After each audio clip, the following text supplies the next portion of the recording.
Hey, welcome back. In our last episode, we talked about the truth about a lie. And in this lesson, we're going to be going over assets, which are actually the fuel to building lasting wealth. And this is where things really start to get exciting. So hang in there with me, and we're going to go over this pretty fast and furious. But first, let me hit you with a disclosure. This presentation is designed to provide accurate and authoritative information with regard to the subject matter covered.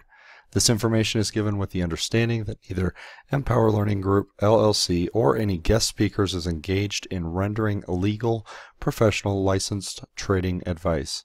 Because the detail of your situation are fact-dependent, you should additionally seek the services of a competent licensed professional.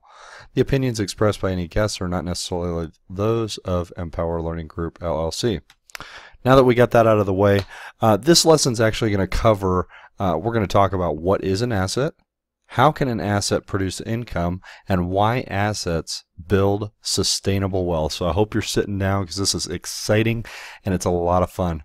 So first things first, let's go to the Bible.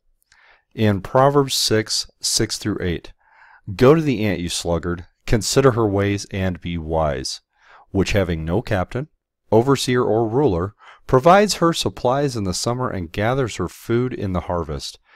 Now, if you can imagine, an ant is a tiny little being, and she is considered to be one of the wisest, and we can take lessons from what she teaches. She has no overseer, she has no captain, she has no ruler, she doesn't have a boss. I'm thinking that this is a passage for entrepreneurs, business owners, things like that. She's not asking somebody to tell her what to do. She knows that she needs supplies. She's going to need food at the harvest. And so she goes out and she gets them.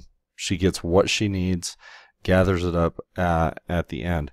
Now, if you can imagine the size of an ant, she's going to do that just a little bit at a time, one little grain at a time. But over her lifetime, that pile of grain is going to get pretty big. And that's where asset accumulation, income accumulation, it's all going to get really exciting here in just a second. All right, let's look at Deuteronomy chapter 8 in verses 12-14. "When you eat and are full and build beautiful houses to live in, and your herds and flocks grow large, and your silver and gold multiply, and everything else you have increases, be careful that your heart doesn't become proud, and you forget the Lord your God, who brought you out of the land of Egypt, out of the place of slavery." All right, now this passage is really cool to me. Early on in my Christian faith, I did not believe that it was okay for Christians to have wealth. I thought that represented greed, it represented materialism, all those sorts of things. But according to what God promised the Israelites just before they went into the promised land, he said they were going to have beautiful houses, they were going to have herds and flocks that grew large, their silver and their gold was going to multiply, and everything else that they had was going to increase. He didn't say if that happens, he didn't say I hope it does, he just says when this happens. But the warning here is, whenever you start building wealth and you understand this, be careful that your heart doesn't become proud and you forget the Lord your God who brought you out of the land of Egypt, out of the place of slavery.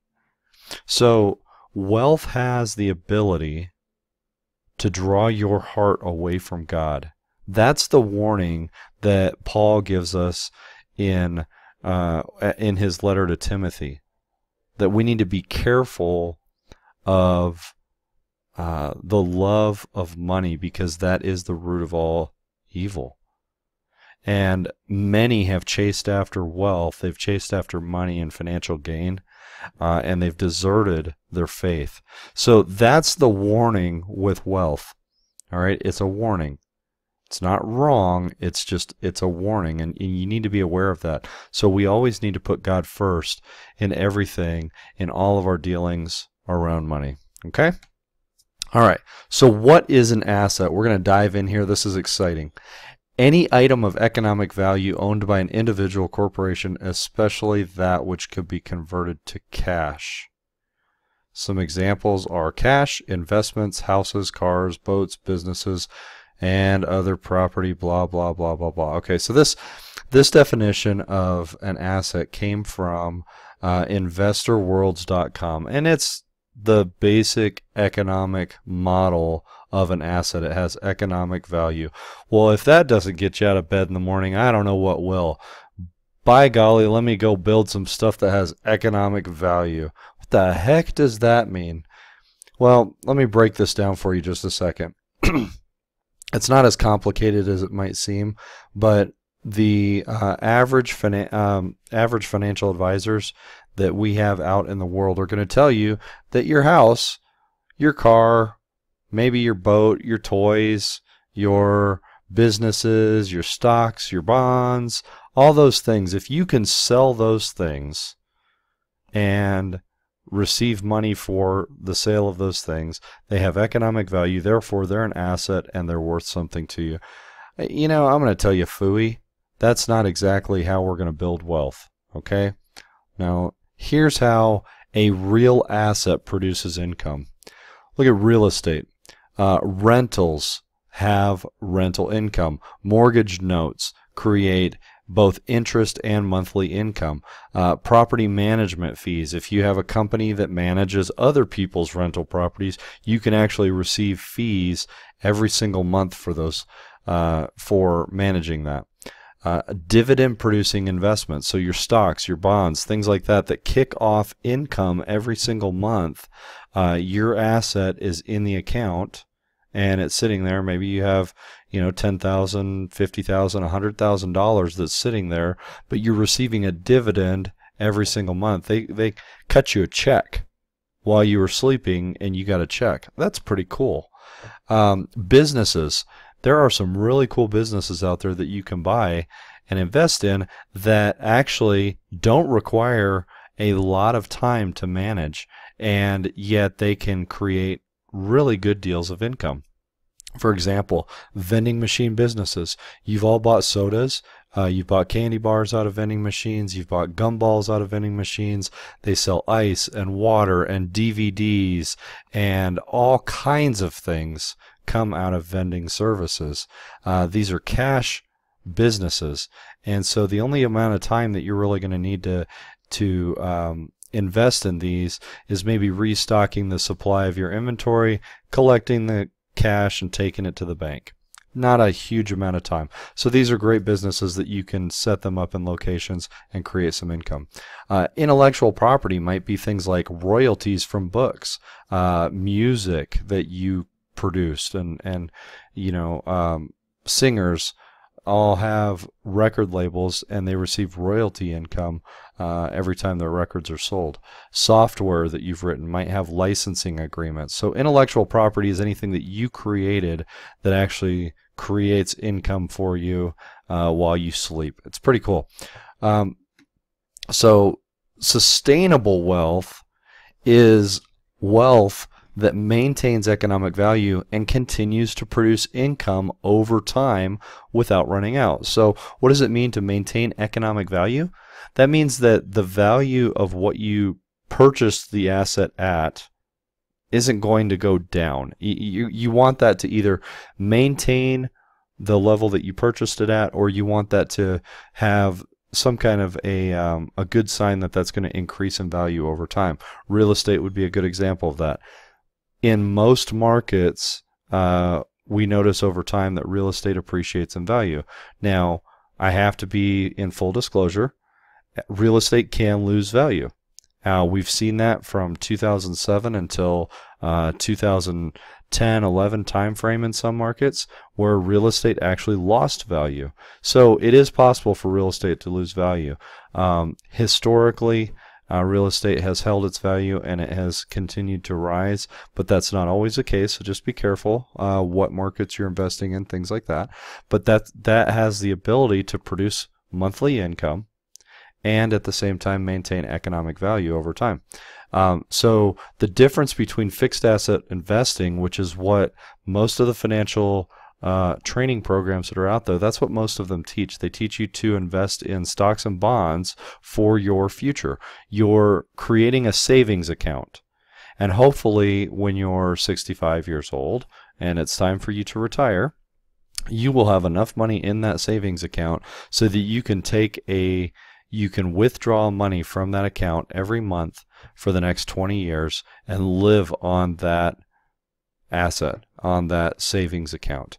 And so a fixed asset investing is going to be saving money for the future. Well, what if you don't save enough? What if there's not enough there? What if you live longer than your money? What if you're invested in things and somebody in China sneezes and you lose it? So there's a lot of risk associated with investing in a fixed asset like that. Now, I'm not saying that it's a bad thing to have a savings account. It's a really good thing to have a savings account, and you should have savings for things like medical emergencies, for large expenditures, that are going to come up when you're no longer working. But so your fixed asset investing is going to go into things for retirement savings that only go into the stock market, bond market, a 401k, an IRA. These are different types of retirement accounts that you'll learn more about as you go through our training programs. Now, income investing. One of the things that we teach that's very different is we teach people like yourself to invest in income producing assets. That's what we've been talking about.